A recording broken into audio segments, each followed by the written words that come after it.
Hey, welcome to Stan the Energy Man. Stan Osterman here from the Hawaii Center for Advanced Transportation Technologies, part of DBED, State of Hawaii, and also under the High Technology Development Corporation over in Manoa, MIC. Merry Christmas to everybody. Great weekend coming up. A nice extra Monday off for me, which I really, really need. But you know what?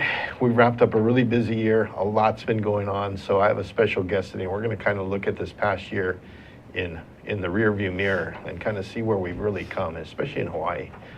But to start off, I'd like to talk about a video I watched last night, kind of in prep for this show, and it was really amazing.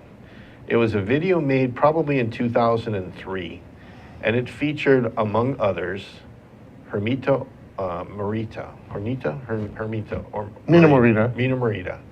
who, since that time that she was in this video, became the head of the PUC and worked a whole bunch of energy issues. And in 2002, 2003, she was saying the exact same things we're saying today about Hawaii has to get off fossil fuels, the economic impact of of importing all this fossil fuel. We shouldn't wait and keep pushing it, and it takes the political will of the legislature to. Basically, I go, you know what? We've been talking about this stuff for 15 years.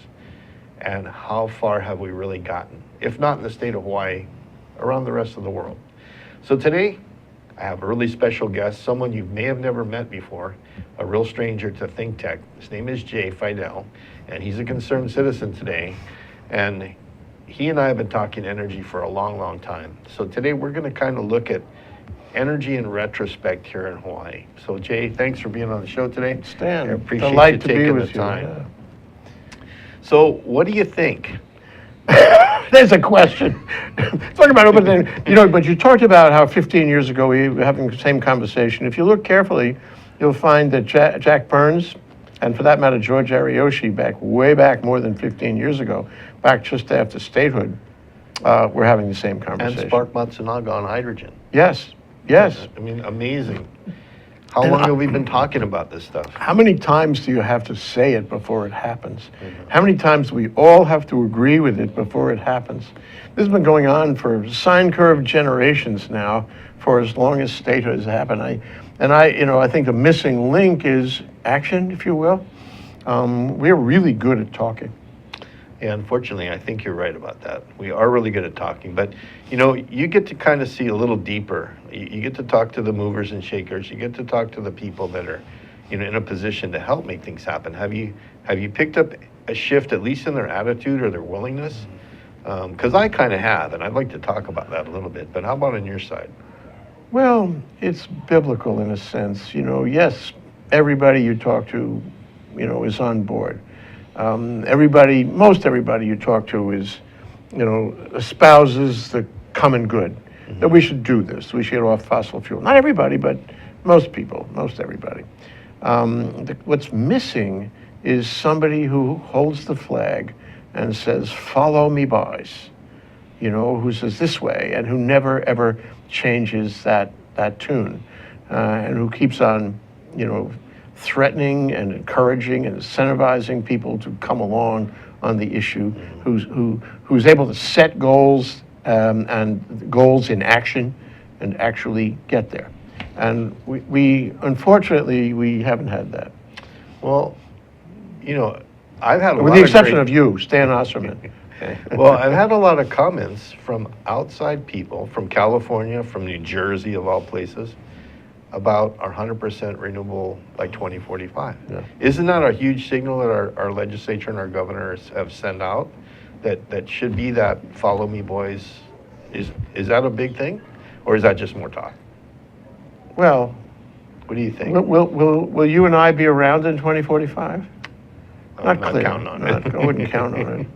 And it's just beyond the horizon, so that you can kick the can pretty easily.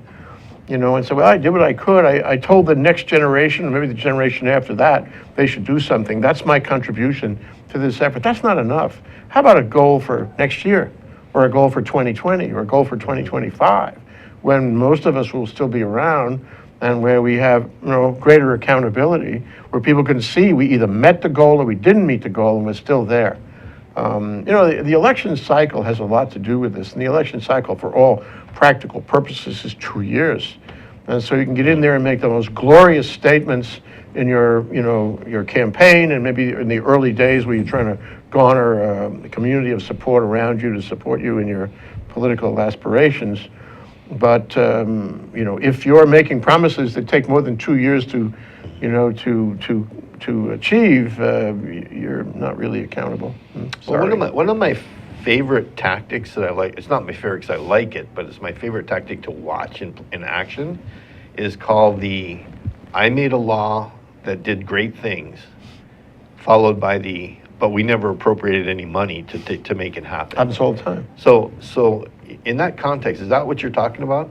There's great people passing great laws that have great touchy-feely, but where's the teeth? Where's the legislative will to take some general funds and put it that way, or take some barrel tax money and put it to a specific task? Yeah, in practical effect, it's the same thing.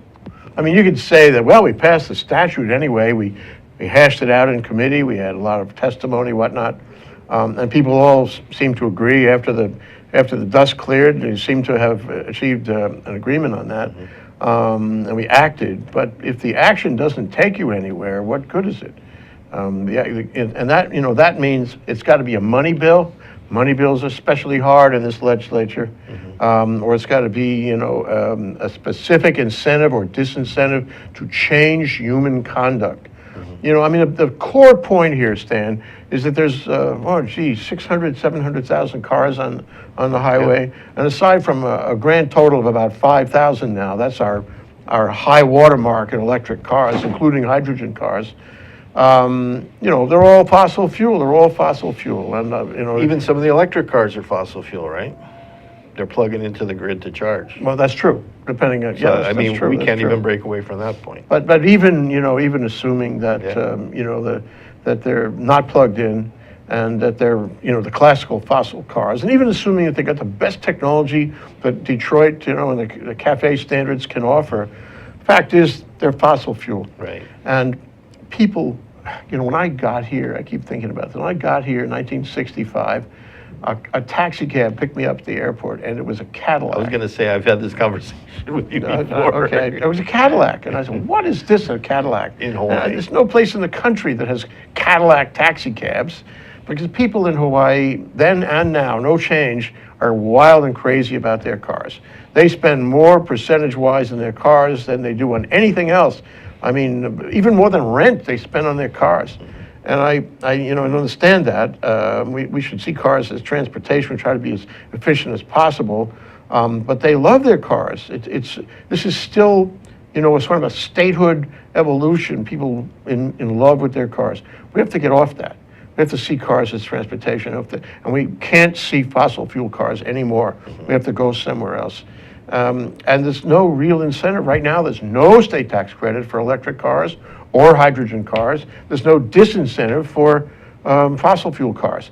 Now, if you make me governor, okay, governor, I'll talk to the legislature, I'll talk to the people, I'll bend elbow and twist arm to have a serious tax credit, so to change that 5,000 to 50,000 or 100,000 cars. Okay, and I will disincentivize fossil fuel cars by raising the tax on gas to the point where you can't breathe anymore. And I'll get people off those fossil fuel cars right now, within the election cycle. Not 10 years or 20 years or 30 years ahead of, right now, in this election cycle. That can be done, it should be done. Well, the big problem with electric cars, the big problem I see is they're ugly. Like, who the heck wants to drive an ugly car? Well, I mean, true, other that's than true, the that's Tesla. true. I mean, why can't the car companies make a sexy, powerful car that doesn't cost $150,000? It can't be that hard. I mean, they're big companies, they do this stuff. But actually, what I'm pointing out here is that you can incentivize from this end, as the governor, as much as you'd like, but Detroit makes the cars, and Toyota, and Nissan, and everybody else. If we can't get them here, and we can't get enough chargers out there to charge them, so it's got to be kind of a big concerted effort. We have to talk to automobile manufacturers and get them to bring things here that they normally may not want to do it. We have to talk to our public and say, look, you got to get off the fossil fuel, but how do we do it? I mean, like, what's your view on hybrid technology, hybrid cars? I don't think they get enough press.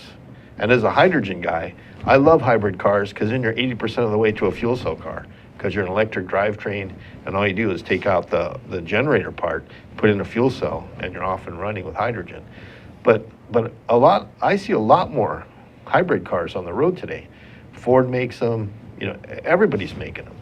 Is that figure into your equation at all, and your perception of how we're cleaning things up? I mean, I agree with you, by the way, about design. It's almost as if they want to make it ugly. Yeah.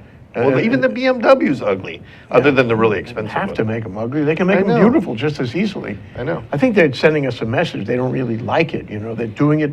They have to do it, but they don't want to. They don't really make it appeal. Subliminal. And somebody has to, criticize them for that, or somebody has to compete them. We just did. Yeah. But Tesla's going to come along. They're going to have something, lower price, maybe in the Volkswagen price area, and they will compete better because they'll look better. And so Tesla's a real threat to Detroit on this. That's one part of your question. The other part is, let's try all the technologies we can try. Hybrid is a great thing to do, and hydrogen is a great thing to do. And maybe hydrogen can come further toward the hybrid, and hybrid can go further toward the hydrogen. Hydrogen is a technology we should use. And I'm not saying that because you're a good-looking guy. I'm saying that because hydrogen is fungible. Yes. And it's transportable. Yes. And we really have to focus on that, and we're not focusing on that. And again, as with fossil fuel, we need to incentivize hydrogens and put money where our mouth is, and actually bring it in. This is where we should be focusing, not on CAFE standards. CAFE standards are out. In fact, it's interesting, and I don't know what the effect's going to be, is that Trump doesn't like CAFE standards. He's not going to increase CAFE standards. The question is whether he's going to increase electric or hybrid or hydrogen cars. That's doubtful, too. Well, that's interesting because, getting back to where we started with, leveraging or not leveraging and how much we got to push and where we really are. Hawaii has some Toyota Mirai sitting over at Surfco waiting for their station to come online, and then they can lease them out. We're not a ZEV state.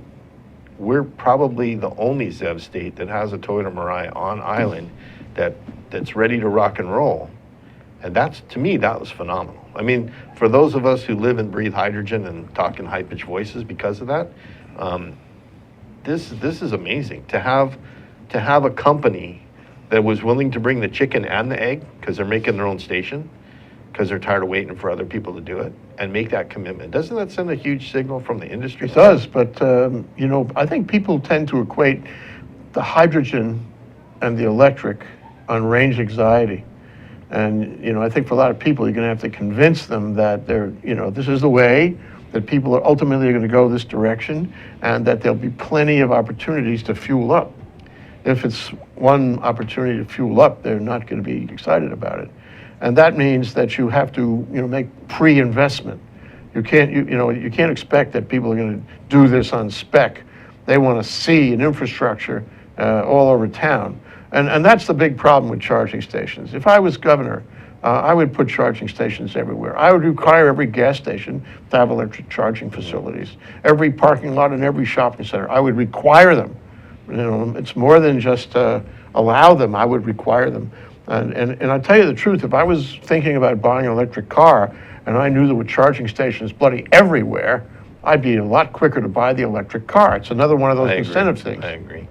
Well, we're going to take a quick break now and be right back with Mr. Jay Fidel, concerned citizen, to talk more about electrifying the transportation sector in Hawaii and all things energy. In a few minutes, we'll be back in 60 seconds, I promise. Aloha, my name is Mark Shklov. I am the host of Law Across the Sea.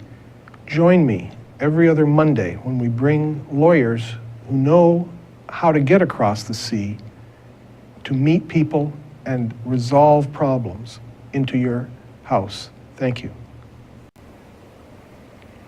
Aloha, I'm Kaui Lucas, host of Hawaii is My Mainland, here on Think Tech Hawaii every Friday afternoon at 3 p.m.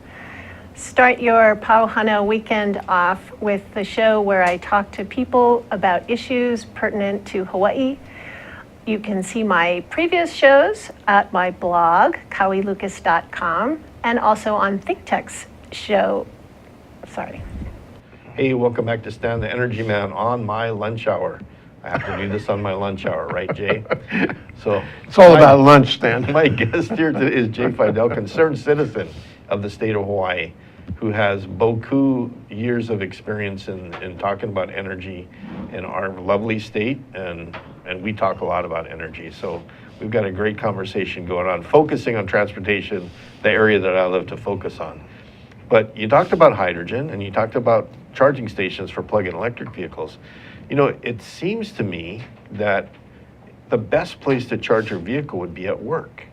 I mean, all the people driving and suffering through traffic coming in from West Oahu are going to work, where their car sits in a parking stall for 4, 5, 6, 8 hours, 10 hours, maybe 12 hours sometimes.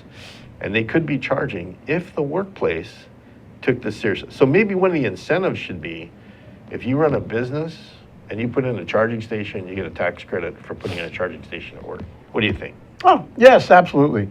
And not only that, but I think employers ought to be happy to cooperate in the community effort, pay their fair share anyway, but certainly the incentive would It could help be part of move your that fringe ahead. benefit package. Yeah, benefit package, and the employees would like it because, as I say, they love their cars, and this would be just another thing to incentivize them to get electric cars or hydrogen cars. So yeah, I think that ought to be, and I think every flat space ought to be, covered with fuel cells. I'm sorry, with solar cells, panels. to create that energy. So yes, business, but also home. Right now, if I want to get gas, I got to go to a gas station. Right. Wouldn't it be swell if I could get my fuel at home? So and people are not warming, as I understand it, to the self-supply idea that's coming out. Maybe they will, but that usually involves doubling the cost of putting PV on their roofs, and it's $25,000 something. And I think ultimately it is a good thing. Ultimately, it will encourage storage at home, and once you have solar and storage at home, you can feed your battery in your car. So my reaction to your question is, let's do it in both places. Let's have incentives in both places. At night when I come home, I plug in, off the battery because the sun is setting already, and if necessary, at my workplace or at the shopping center or wherever I go, we need to make this ubiquitous everywhere. And if we do that, people will buy electric cars, and Hawaii will be, meeting its destiny as a laboratory for clean energy. So I think it ought to be everywhere. I agree. But what does that do to HECO? Because right now their big squawk is, well, if all these people have PV and a cloud comes over and they're connected to our grid and the power drops off, then we have to kick up Kaya Power Plant, bunch more wheeling or spinning reserves into the system and pick up that load. But couldn't HECO maybe look at islanded areas of the island that naturally have a lot of PV in them and could maybe take care of themselves most of the time automatically without line loss because you're making your electricity right where you're using it, and also have people store at their house and could even store not just in a battery, but in hydrogen. In fact, yesterday we had some legislators, day before yesterday, had some legislators come by a HCAT. And we had a discussion, and I said, look, there's all kind of batteries nowadays, and some are really great. But there's different, think about what we're talking about with energy storage, especially in hydrogen. You have a wet cell battery. The lead acid battery in your car is a wet cell. Has an acid and lead, and it stores electricity. Then you have the D cell battery that goes in your flashlight. That's a dry cell battery. Well, guess what a fuel cell is? It's another type of battery, except it takes a fuel and it keeps charging itself. So hydrogen can be an energy carrier and energy storage that you could put at your house. And you don't have to pump it up to 5,000 PSI. In fact, we have a little a hydrogen station at Cook Street now. We actually have one. I haven't made it really a big announcement about it, but we've been working through making the bugs work out of it. And it has little tiny compressors. I mean, they're literally 4 inches by 4 inches by 8 inches. And they compress up to 5,000 PSI, and you can get them to go even higher. What does the compressor do? It compresses the hydrogen to a higher pressure and puts in a tank. Oh. But you could store hydrogen in a propane type tank outside your carport at 200 PSI. And then when you bring your car home, plug your car into the tank and let it compress hydrogen into your car, and plug your electrical into your car, and your house is running off of your car. Well, it's another example of being independent of the grid. Exactly. But, I don't know if we need to have everybody independent of the grid. Sure. And let me speak, on the part of the utility for a moment. So self-supply presumably motivates people, and, these hydrogen technologies motivates people to be independent. And if I were living on the Big Island in, deep Puna or south of Milolii there, I would probably want to be Sure. independent because it's too much trouble to get connected. It's always been too much trouble there. So I would use those technologies. But if I'm in an area in Honolulu where the utility is there, traditionally, historically, you got wires, and they serve everyone. I would, sure, if I had the $25,000 or whatever it takes to get my self-supply batteries, I would do that, make me more likely to be independent. I'd still connect to the grid because, you may need that for whatever reason. But I would do that because of the self-supply, paradigm that just came up. But here's the thing. Utility is in a perfect position to have, what do you want to call it, community storage. Exactly. My term, community storage. And they can have community storage all over town for those people who can't afford, the self-supply kind of storage. So you can always take it off the grid, and the grid can always be, fueled, if you will, by renewable sources. That's not such a strange, complex concept of what I was talking about. Community. You could take an entire part of Mililani Town and make a community islanded grid that everybody's own PV contributed to group storage and kept the grid intact. Yeah. Because just think, if half the people pulled off HECO's grid, the other half of the people are going to have to pay for all that grid because the people that are pulled off don't want to pay for it. Who's going to pay for maintaining all those wires that are all over the place and the transformers and the substations? That's what HECO's afraid of. If people start vacating the grid, then they got to pass the costs on to somebody else, and the PUC is going to pass it on because it's only fair. Yeah.